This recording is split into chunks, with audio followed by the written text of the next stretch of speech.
Hello and welcome. We are so happy for you to be joining us today. This session is an extension of a discussion yesterday that we started of groups from around the Legal Empowerment Network, which is a group of about 3,000 organizations that try to put the power of law and organizing together so that people are able to people who are impacted by all sorts of injustice are able to rise up and respond with the power of law in that. And we heard about land and environmental justice around the world and what that looks like and different tactics that people are responding. So if after this, stay with us now, but after this, if you want to go back to that other session, we had some wonderful colleagues also being able to share with that. We have today, I just want to introduce my compatriots in this session. So we have Lautaro from ProDesk, who is based in Mexico. Why don't you say hello and introduce yourself? Hi, nice to meet you. My name is Lautaro.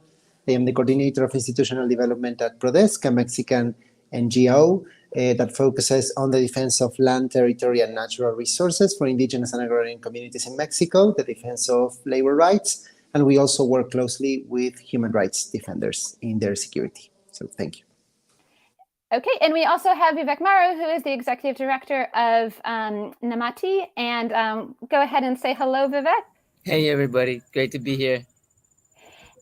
We had a few other colleagues who, unfortunately, in Sierra Leone, the government has turned off the internet. And so our colleague from Sierra Leone is not able to participate. And it seems like, and we had a colleague from Mexico, from Peru also trying to join us, who's having some connectivity challenges. But we're happy that you're here with us, because what we were really hoping to do today is to share a little bit about this global campaign, this global movement that we're seeing emerge amongst these grassroots frontline organizations around the world that are trying to address land and environmental justice where they are, and think about ways that the work that you're doing is able to be part of that work that we're building, and how we can build something together. What we really appreciate about this particular forum at the University of Maryland is the way it brings together so many different types of individuals who are part of trying to fight for environmental justice in different ways, from impacted community members to academics to politicians, and we really appreciate that. And for those of you who were listening to the session earlier, I think there were a lot of really important questions in that plenary about how we make this real. These new big wins in the US, how we make that really have a strong impact, particularly for communities that have been historically impacted by environmental harm. So what we wanted to start today is, so we really want to hear from you throughout this session. And we want to start by asking you a few questions. And we're going to ask you to respond in the chat to us, is the first way that we want to hear from you. So we're going to put a couple of prompts in the chat and ask that you respond on a scale from 1 to 5. So there's a statement there. The communities I work with have control over what happens on the land that they own and use. You can respond 5 to strongly agree or 1 to strongly disagree. And we'll give you a moment to be able to reply in the chat.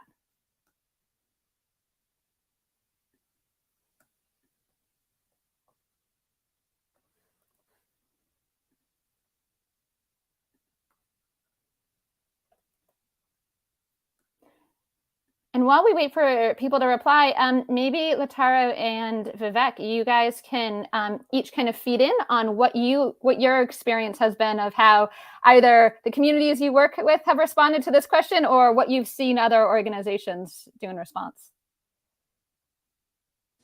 Yes, thank you, Rebecca. Well, in our case, we have in Mexico a series of laws regarding the management of land, territory, and natural resources for indigenous communities. Unfortunately, in our experience, we have seen those rights being violated by the state and by corporations, particularly those related to free, prior, and informed consent, I know that that is not the case in the United States, but Mexico has ratified ILO 169, among other international documents that oblige Mexico to respect FPIC. However, that doesn't happen all the time. So maybe to provide a quick intro on our side of the story. Thanks, Vivek. And I know where you're working in Sierra Leone, that's the story to this might be changing. Yeah, I was just reflecting, Vivek Maru, and I based in Washington D.C. Namati has teams in 5 different countries working on land and environmental justice. And I was just reflecting on the extent to which this is the norm. I would say not how things usually work. I mean, there's a case, I think it's Myersville in Maryland, where the community had denied a zoning permit to a natural gas compressor station, and the company ended up suing, and the court ended up ruling that that was not possible. Like, the community couldn't say no to the natural gas compressor station because they had a permit under the Natural Gas Act, a federal permit, and the federal permit preempted the possibility for the community to say no. So to me, that's a example where the law and policy and reality didn't line up with this basic idea that you get to decide what happens in your neighborhood. And then I just spent the last 3 weeks in India, which is where my family's from. And again, there as well, I would say by and large, these huge industrial facilities end up getting built without really the permission of the people whose places they're getting built in. There are public hearings, but those are about getting some input, not about making a decision. And there's something called the Forest Rights Act in India, which for what are called tribal areas, which would sort of be the equivalent of indigenous peoples in India. In principle, those folks are supposed to be granted the right to decide one way or another whether something happens on their lands. But in practice, those rights also have been really run roughshod over, especially in recent years. And the government is rushing to approve some of those exact forest areas for expansion of coal mining, which is like a double whammy from a climate perspective, because you both lose the forests and you increase the extraction of coal. And then, Rebecca, you mentioned Sierra Leone. That's a place where we have a team that's been working for a long time, and they had a historic moment this week because after many years of struggling with land grabs and exploitative mining and agribusiness deals that have caused a great deal of harm to people, they managed to pass 2 new laws this week in the parliament, which would grant for the first time the right to free, prior, informed consent over any industrial activity on a community's land throughout the country. And so that was a really historic moment. Those laws didn't come out of nowhere. They grew out of a decade of local struggles, and we're excited to see what we can do with that, how that could be a framework for implementation going forward.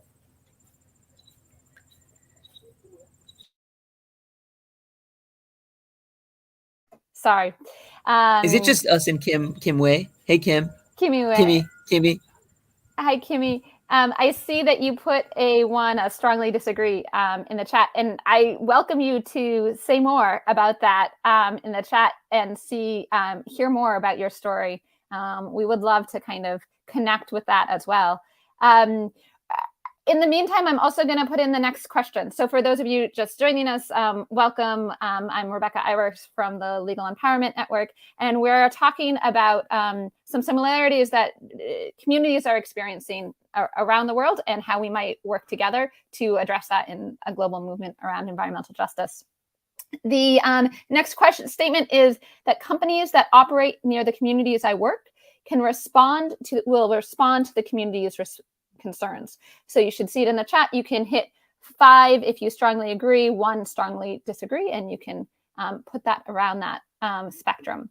So companies that operate near the communities I work with respond to the community's concerns. Yes. Go ahead. Thank you, Rebecca. On this issue, I think on the experience of Prodesk, we would have to say that we strongly disagree. Most of the times, as we were mentioning in our call yesterday, in our meeting yesterday, it is really interesting to see that communities, when they are faced with the construction of mega projects in their communities, try first to come to a dialogue with corporations, but corporations consistently deny the communities the possibility to have a talk. That goes a long way because, as we were mentioning also yesterday, the logic of communities and the logic of corporations clash because it is very difficult to find a common ground. On the one side, communities are very interested in the protection of their land, territory, and natural resources, and that goes a long way discussing environmental justice. And corporations are only looking for an unlimited amount of profit, regardless of the violation of the environment and also human rights of peoples. As we were also mentioning yesterday, but it's also worth pointing out, I talk a lot about indigenous communities and tribal communities because one example is that the World Bank has estimated that 80% of the remaining biodiversity in the world is being safeguarded and managed by indigenous and tribal populations that represent only 5% of the total population of the Earth. So that is why for us it's very important always when we talk about environmental and climate justice to discuss the role that indigenous and tribal communities are playing in this. Thank you so much, Lautaro. And before I go to you, Vivek, I see Kimi has responded in the chat to give us some more information that she lives near the Lenape turtle tribe, and whose land was sold to the Ford Motor Company and had for decades polluted that with toxic sludge, and tribe members had built their houses there.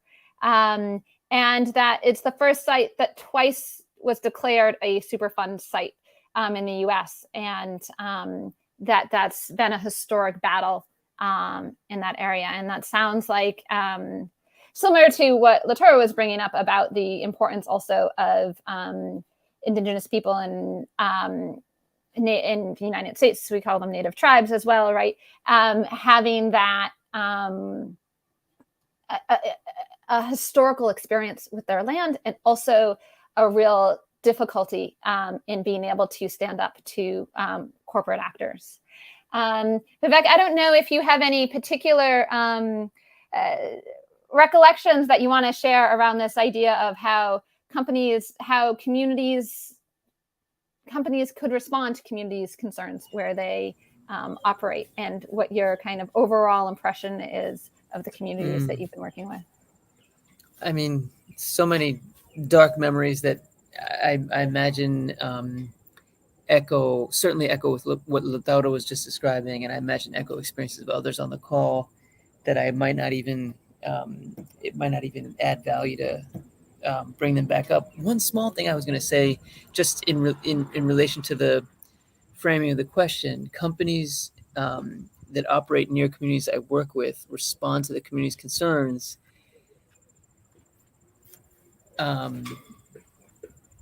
I find that oftentimes, and this is true in multiple places around the world, that communities end up going and asking the companies directly to stop poisoning them or to reduce the harm that they're causing.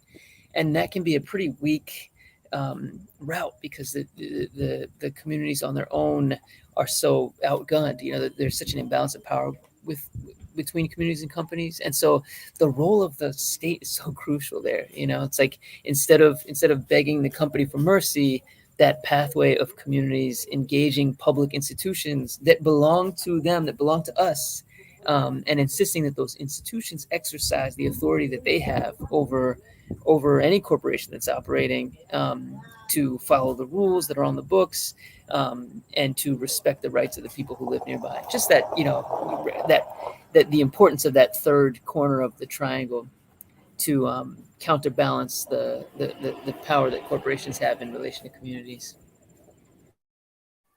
Thanks, Vivek. The next question we had, and would love to hear from anyone else in the audience as well, is about whether it is safe for people in our community where I work to speak out about their concerns. And of course, we can define safe in different ways, but I would be love to hear on a scale of 1 to 5 how much you agree or disagree with that statement that it is safe for people in the community where I work to be able to speak out about their concerns. Lautaro, of course, in Mexico, you've had a lot of challenges with this recently. Yes, thank you, Rebecca. As we were mentioning yesterday in another meeting, Mexico has been recognized by the European Parliament as the most dangerous place for journalists after war-torn Ukraine, and we all know the situation that Ukraine is going through.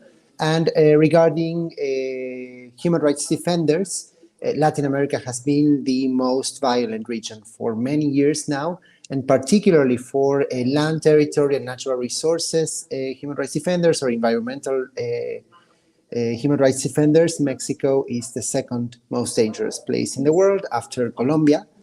And we also know that Brazil is facing its own challenges, and Ecuador, for example. We were talking yesterday about Peru and the situation in the Amazon. So it isn't safe for human rights defenders to do their job. But I think that the responsibility of NGOs is also to focus not only on the most egregious cases like murder, but rather to understand that there are peculiarities of that topic. For example, with women. Women face, for example, defamation. Women face threats to their well-being, threats to their families, obviously, sexual violence.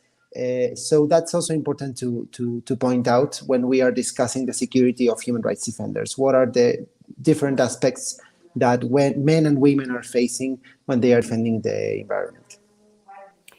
And I'll ask, well, first, thanks to Sam, who is managing all the technical behind the scenes for us. And we'll throw in the chat a link to a wonderful report that Lautaro and his organization, Prodesk, have put together that talks about different ways communities can increase security together by distributing the risk across different community members.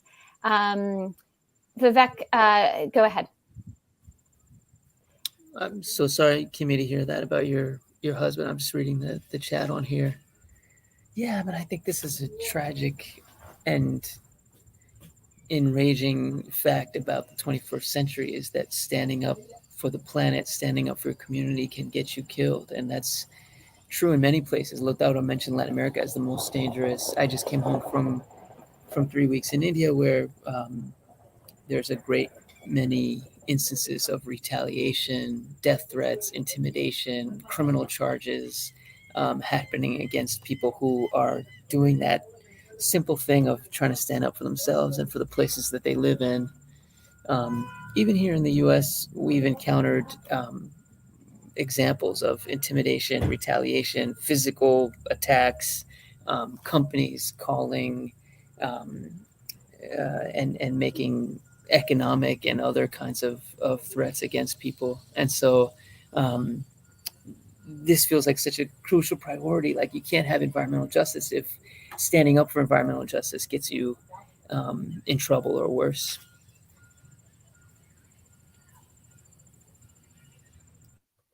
And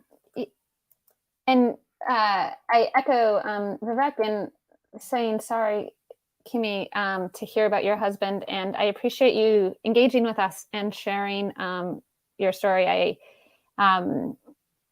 I am sure that is also difficult to kind of share out in this space as well. And so the last question we wanted to hear from those of you participating about is to think about when communities are equipped with knowledge and organizing, the communities I work about can create change in corporate or government behaviors.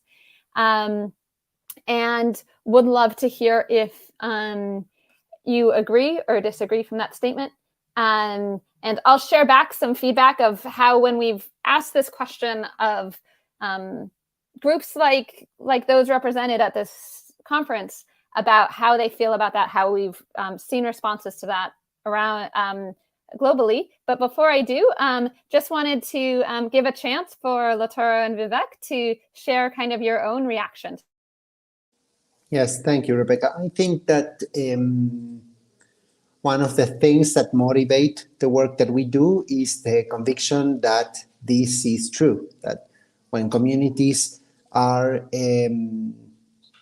supported, I don't know if equipped, but supported with specific knowledge to strengthen their own fights and their own search for justice, then human rights are protected and behavior is changed.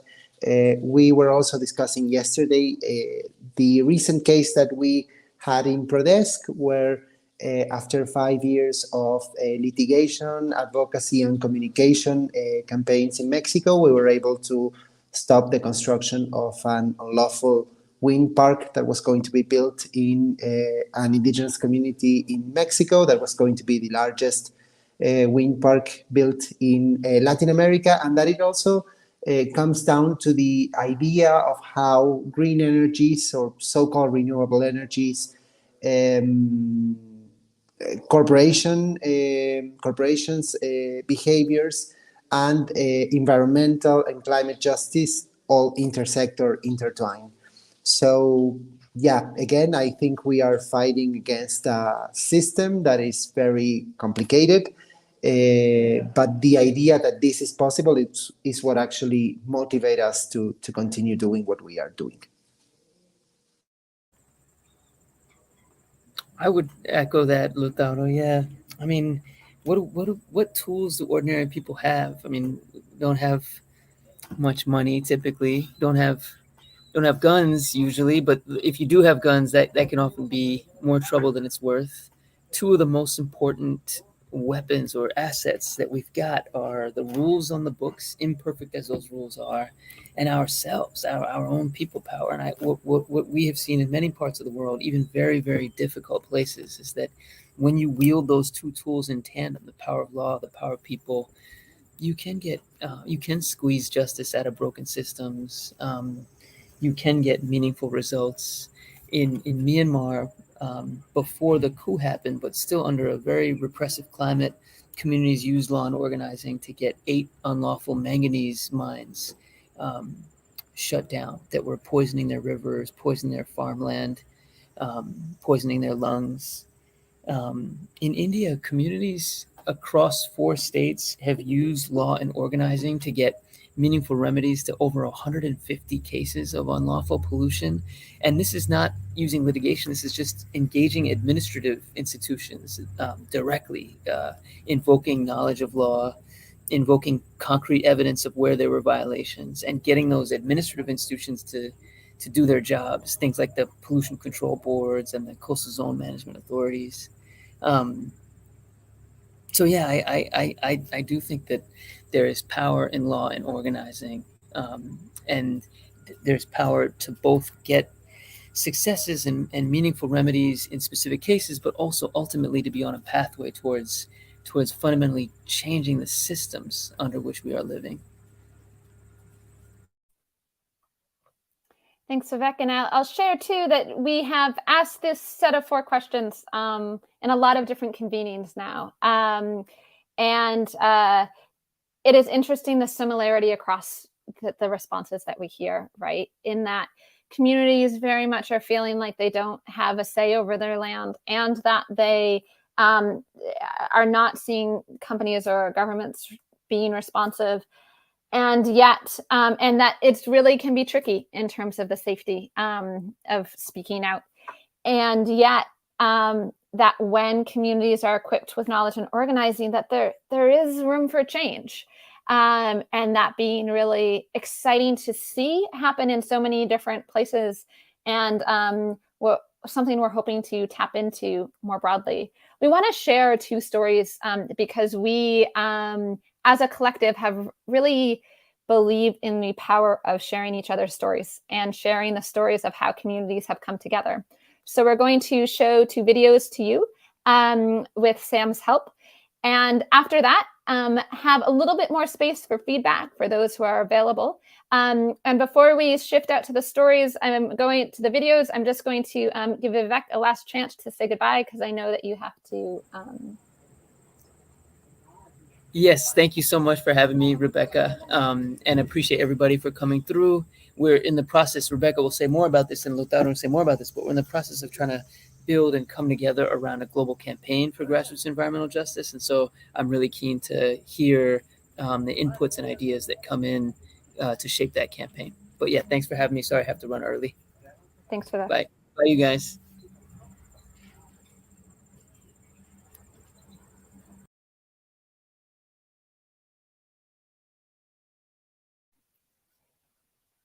Thanks so much. And Sam, is it possible for us to show the videos?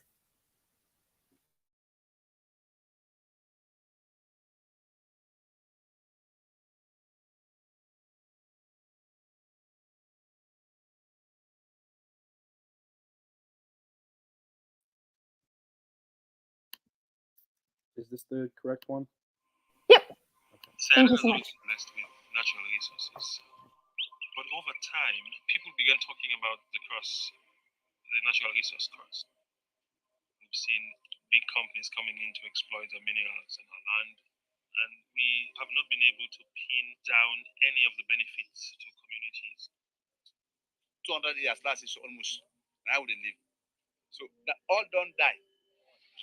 It's not pure. Fuel all to the environment, then they go. But when they dig, they're not supposed to fuel the environment. At all. The law very clear. Unfortunately, for many people, the law is a mystery. What we try to do is to unpack this mystery.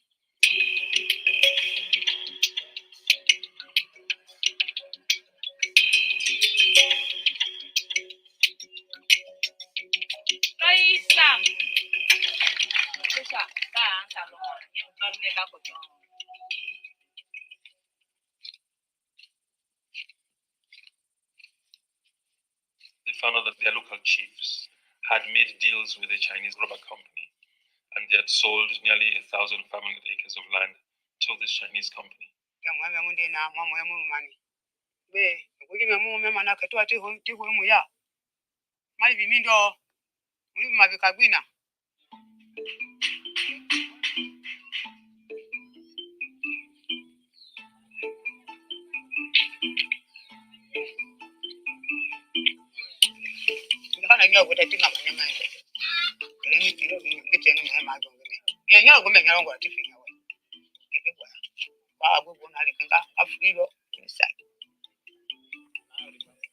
We have roughly around 6,000 to 7,000 villages in Sierra Leone. And so the battle may be won in that instance, but the war to get corporations to respect the rights of communities to protect the environment in the course of the operations still continues. And as long as these concerns are there, as long as these issues are there, we're not going to stop.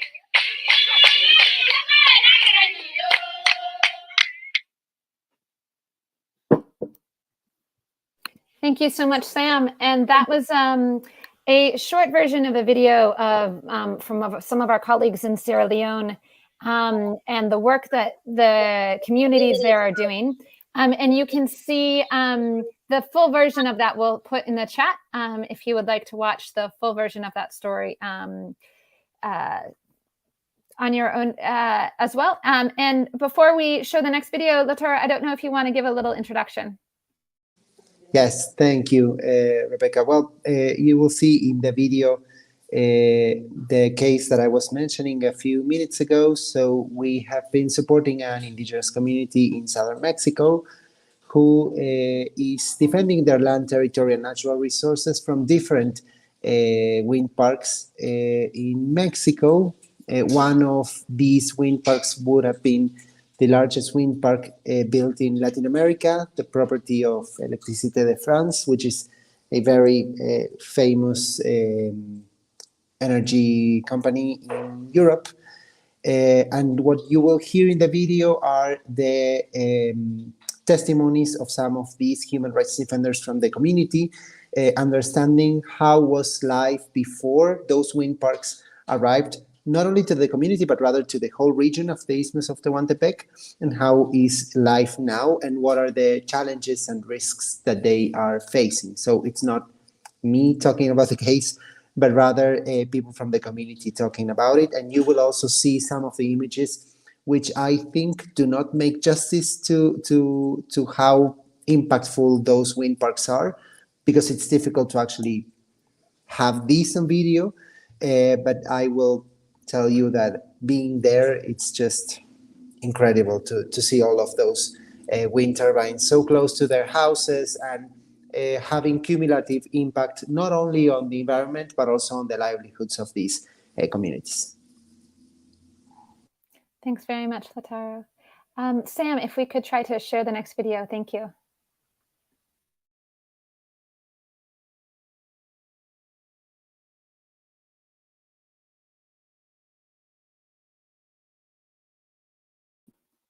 Sorry, just having a little bit of difficulties. Is the other video also titled Lifting a Curse?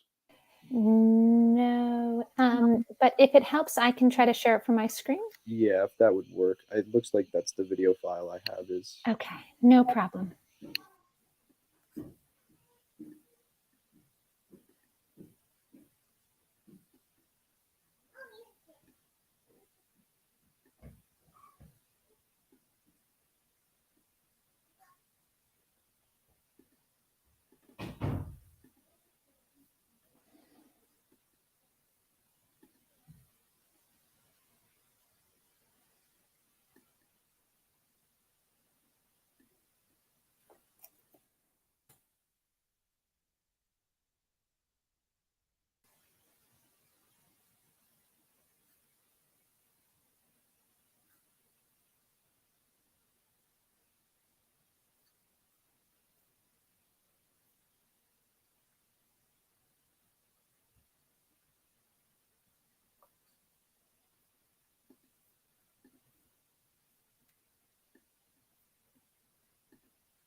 I think I actually have it now.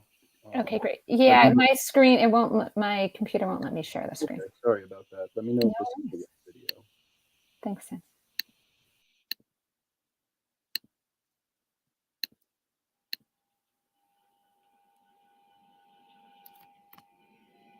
Asesoría al pueblo zapoteco en defensa de sus tierras comunales.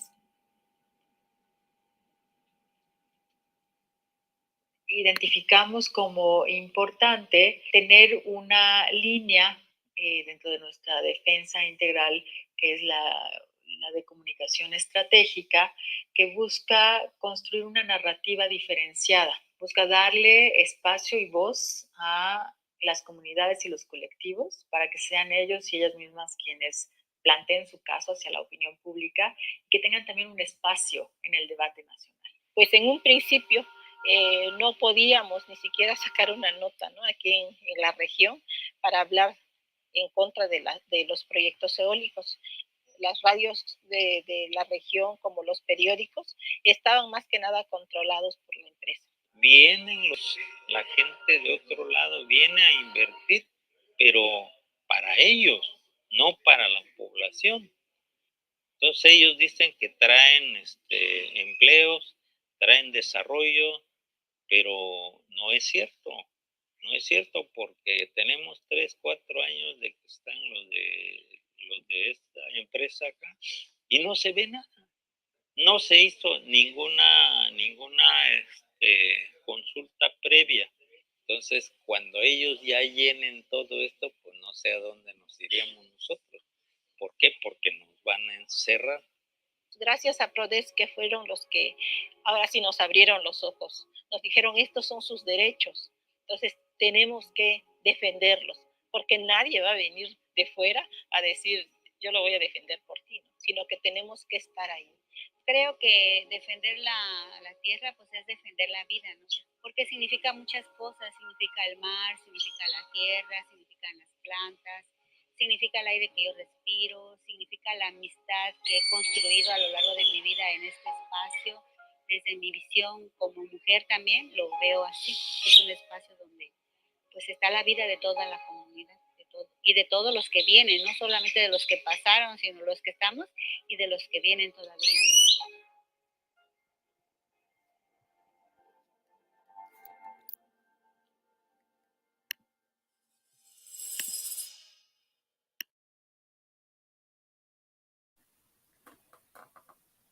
Thank you so much, Sam. And I'm going to turn it over to Lautaro to to lead us in some reflections on what we saw in those stories in the videos.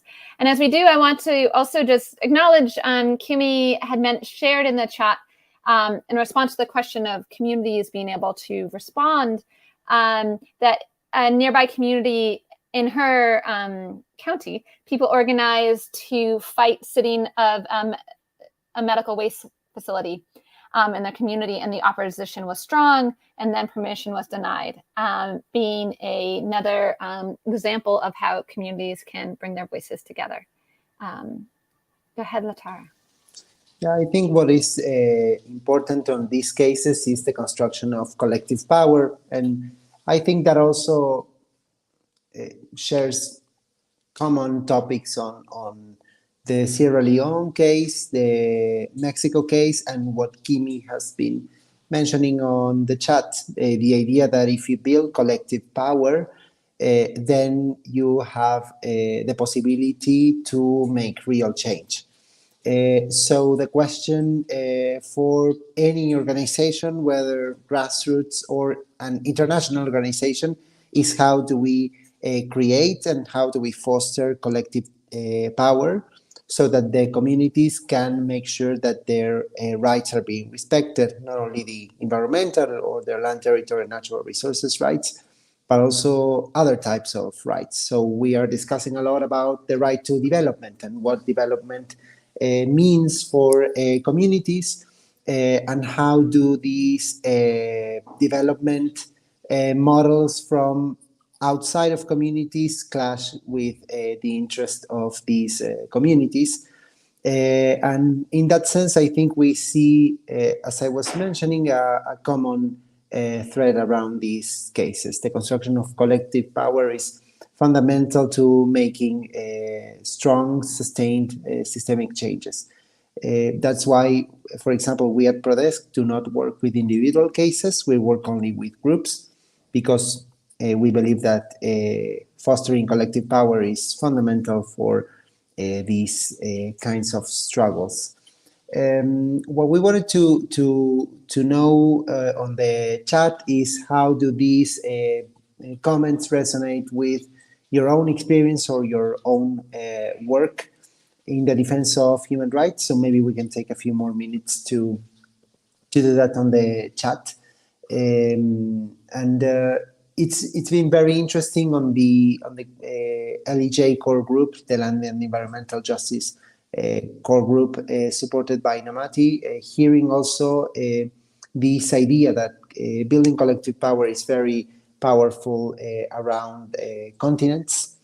And we also see as very important to set up a strategy that is comprehensive.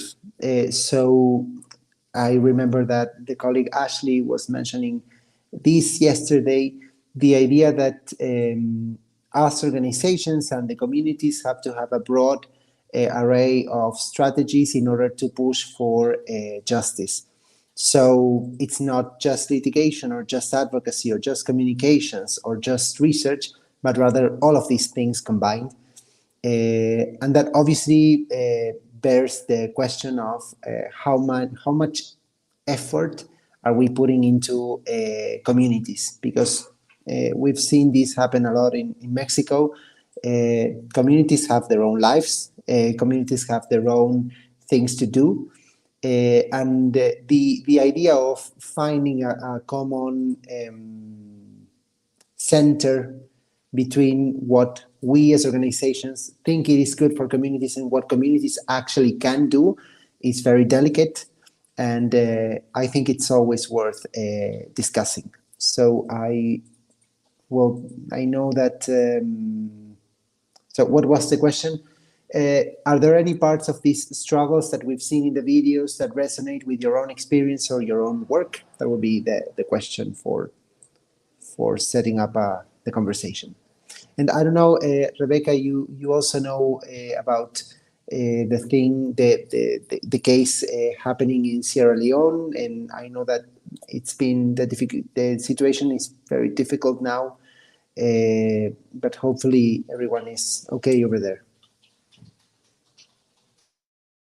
Yeah, thanks, Lautaro. And just to give a little bit more background onto that, it's been a strange 72 hours in that there was some landmark legislation that was passed on land rights, and that actually change how approval processes will be going forward, so that communities must be consulted and consent to new land deals, that it can't just be the government making a decision with a corporation, which is the way it has often been, or with a leader of a village or a territory.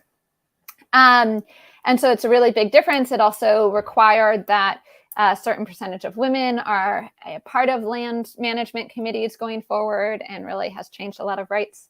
But at the same time, there were some, not related to the same matter, but some protests of other government actions, and the government responded really forcefully to those. And so since then there have been some deaths, both of protesters and also of security forces.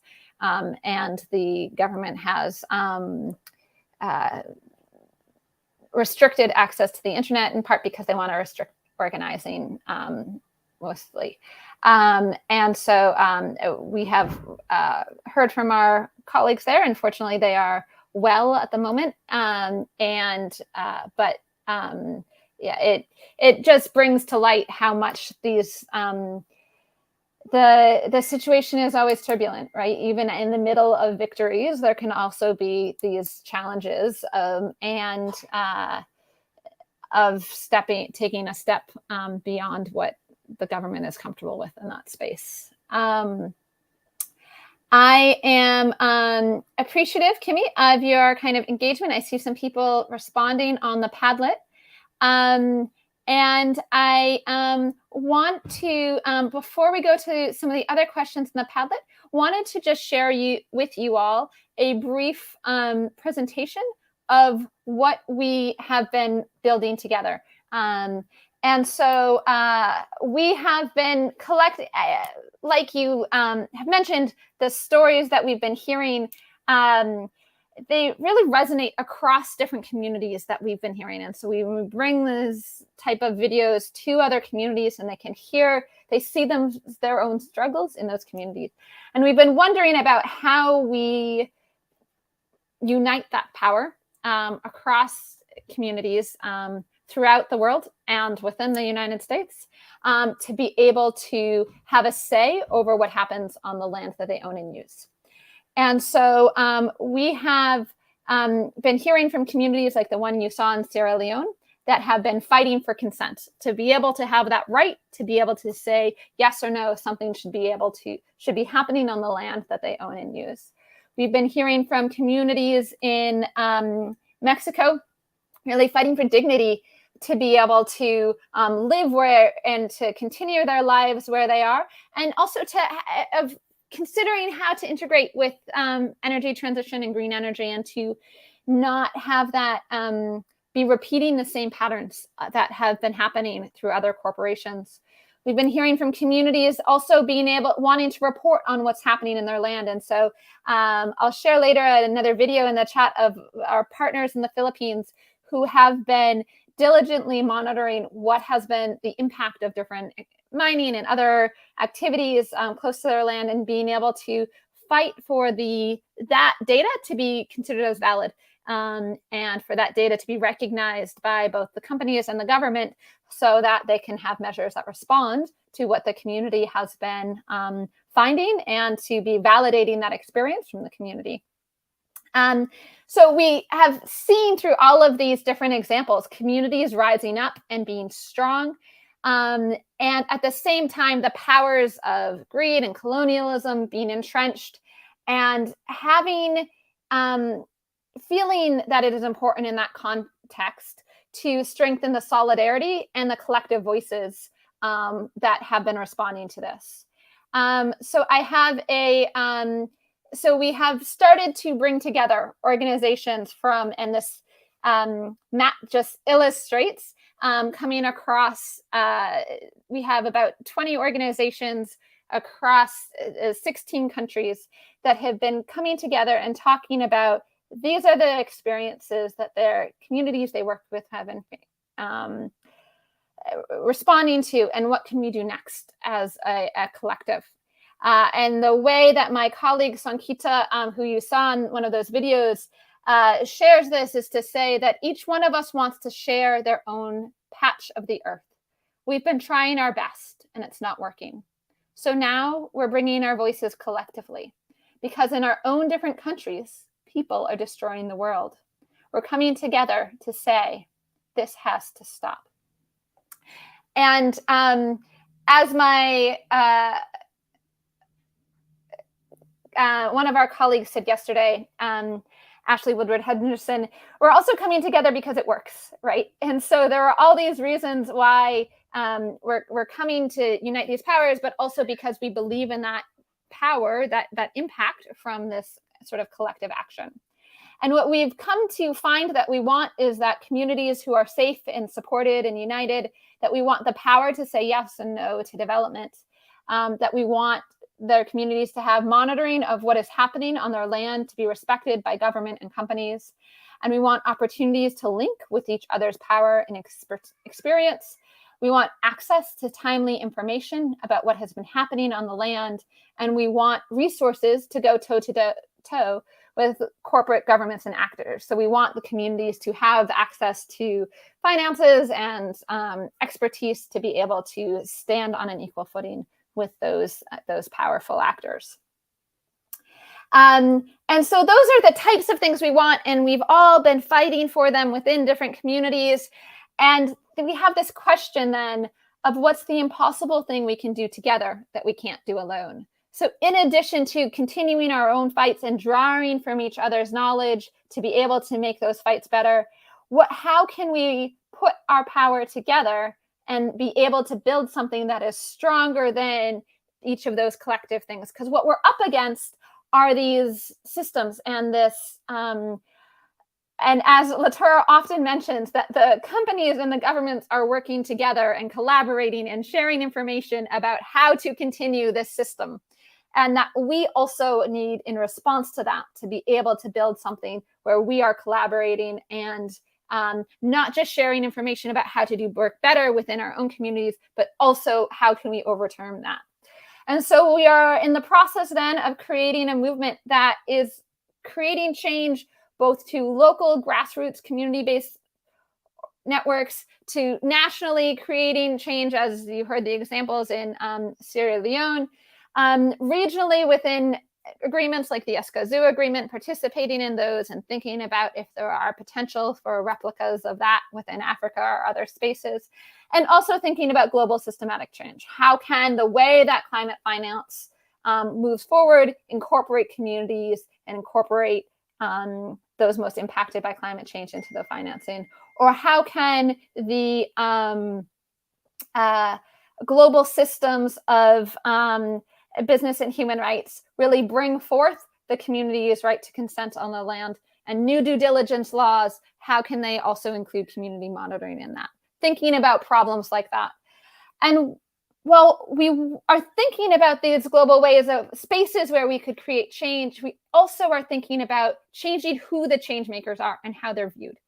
And so we want a movement where the primary change makers are those impacted communities, and those impacted communities are equipped with the power of law and organizing, so that even if, and we don't think we will, but even if we fail on some of those lofty targets and advocacy spaces, that the communities that have been most impacted by these harms are stronger and better organized and more powerful themselves to respond to their next fight. locally, and that they feel that they have the power of others in being able to move that forward. And so we're doing that in a couple different ways. We're thinking about how we can share with each other around protection and FPIC implementation and responding specifically to Chinese companies. But I want to think about a little bit more in this space of also having new norms globally for how communities are consented, so that we have just and sustainable and equitable communities. And there are different pillars to thinking about how communities are consented, that we would have this new norm that we would build, that we would have ways of remedying violations when they happen to that norm, and that we would also build a world that makes that possible in terms of the consent going forward. And so what we wanted to just share this snapshot. We are at the very beginnings of building this movement together. And it is really early days in collecting ideas and thinking about how we can move this forward. And we wanted to use this space in this forum to hear from you about, one, if your own struggles have, you felt that they were reflected in those videos that we shared, how you would want to connect and hear from this and communicate with this type of movement, and what it would look like to build that action together. So I'm going to close out the slides, and Lautaro, I don't know if you've been following some of the comments that we see in the Padlet, and maybe you can see what types of reflections we have from the group on this. And happy to take any questions as well if you want to put them in the chat. Yes, thank you, Rebecca. So what I would say is that particularly for these 4 questions, I would first start with the US-based question. So the idea and the comment is how to speak truth to power, which includes mainstream society members. I'm not going to talk specifically about the US context because I am not based in the US and I'm not from the US. But considering this comment, it is that we have to build bottom-up movements, which I think is something that is also common to different contexts, and hence the idea of building collective power and using other strategies that may not be the mainstream strategies for the defense of human rights. And this person mentions technology, social art, and marketing tools to deliver messaging. So again, using other tools which are not what we usually do when we are defending human rights or with NGOs. And another topic which is interesting is asking for funding to ensure healthy situations in our homes, in our communities. And I would also say in the Global South, this is also very important, because asking for funding for the NGOs is also a part of securing labor rights for people who are working at the NGOs, and that's also very important. So how would you like to connect with, hear from, and communicate to this movement? This person suggests continuing the moderation on panels on social and environmental justice, to share information not only online but also offline. The idea again of building a collective power, and also appeal to allies to become educated about the realities of community members that are not enjoying the lifestyle benefits that mainstream society members do. I think that comes as well with the idea of intersectionality. So how do we think of different struggles, even when we are talking about the same group or the same community? How do we talk about different struggles depending on the identities of people within those groups or those communities? We tend to think that communities are monoliths, and that is not true. Communities are filled with people, with individuals, and those individuals have identities and have their own interests as well. So that's something that we have to make sure that we take into consideration when discussing the construction of collective power. And particularly, another thing that I wanted to mention regarding what it would look like to take action together. These particular 2.5 years have been difficult for the construction of collective power because of the difficulties in connecting offline and being physically there with one another.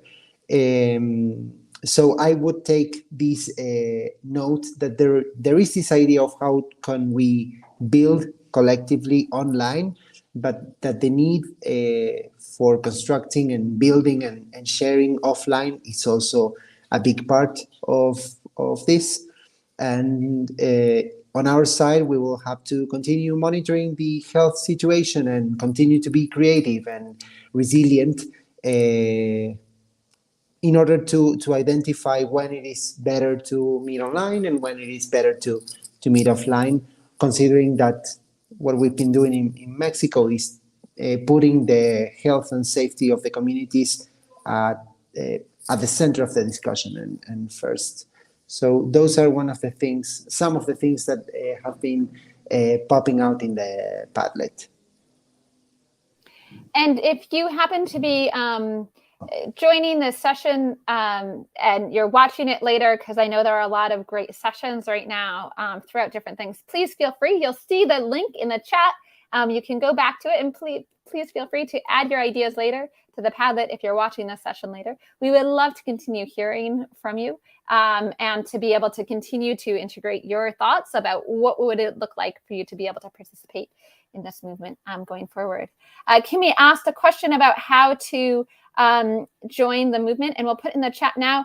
The best way to connect with the movement is to join the Legal Empowerment Network, and we'll put that link in there now. And you can, if you join the Legal Empowerment Network, that's also where we'll be able to push out news about what is happening as we're building this, and have more opportunities like this where you can come in, bring your ideas, and bring into help us build this together.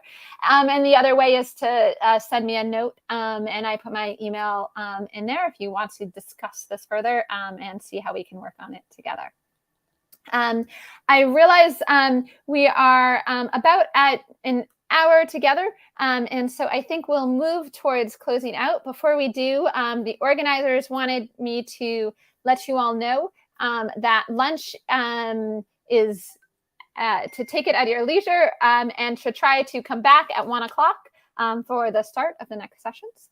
And Lautaro, I don't know if you have any other closing reflections for everyone. Yes, thank you, Rebecca. I would take the opportunity, understanding that as far as I know, most of the people who are watching are based in the US. I would close with the idea that it is very important to build a movement which is transnational, that focuses on communities in the Global South and NGOs in the Global South with strategic alliances in the Global North. So when we are discussing how indigenous and tribal communities are being deprived of their land, territory, and natural resources, that comes directly with the issue of climate justice and environmental justice. And most of the times, though not all times, but most of the times, these violations are being generated by corporations located in the Global North, or corporations that may be located in the Global South but receive funding from the Global North. So for us, as an NGO based in the Global South, it is imperative that we continue to build alliances in the Global North. And that would be my closing statement. Just in your case, reach out to communities and to NGOs in the Global South who will be happy to have your support in the struggle, looking out for environmental justice, because we know that we only have one planet and we live all in this planet, so we have to work together in order to make this a better place to live. I think that's a great note to close. Thank you so much, Kimmy, and to the others who have been watching. We look forward to continuing to connect with you, and we look forward to telling you and sharing with you in this space how things continue to evolve. So we hope that you enjoy the rest of this forum overall, the symposium, and thank you so much for the space of being here. Thank you. Have a good day.